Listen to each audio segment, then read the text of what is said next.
প্রত্যেকে বানাইছে মেয়াদ আছে কিনা কিচ্ছু নাই। এগুলো যদি কেউ খায় নির্ঘাত আপনারা যখন যেখান থেকে কিনবেন আগে দেখবেন মেয়াদ আছে কিনা। ওনার এখানে কিন্তু পাইছে এগুলো কোনো মেয়াদ নেই, কতদিন ধরে রাখছে এটা উনি নিজেও বলতে পারবেন। কোন ফ্যাক্টরি থেকে বানাইছে এগুলো তো অনেক সময় ভুয়া থাকে, উনি জানি না কোথা থেকে নিয়ে আসছে।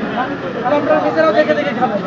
আর যদি এরকম কোথাও পান আপনারা আমাদেরকে জানাবেন, এরকম মেয়াদ জিনিসগুলো দোকানে ওটা রাখতে পারবেন, ঠিক আছে? আজকে ওনারা পাইছে, ওনারা জরিমানা করছে। আর এটা যে ভীষণকে জরিমানা করছে, সে ফুটপাতের জায়গা দখল করে দেখেন কতটা, পুরা জায়গা বাড়ায় ফেলছে। ওনারা কিন্তু এই জন্য জরিমানা করছে, 500 টাকা করে জরিমানা করছে।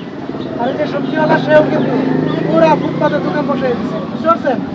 এগুলো কিন্তু আপনারা বলবেন মাঝে মাঝে। আমাদের বাজারে প্রায় রাস্তার টাকা সিএনজিও আজকে পাইলাম না ওদেরকে, ওরাও কিন্তু এখানে দখল করে রাখে, আমাদের নজরে আসছে। ওই দিন কিন্তু আমরা দুজনের সন্ধ্যা পরে 8টার মতো কিন্তু আমরা নিয়ে গেছিলাম, ঠিক আছে?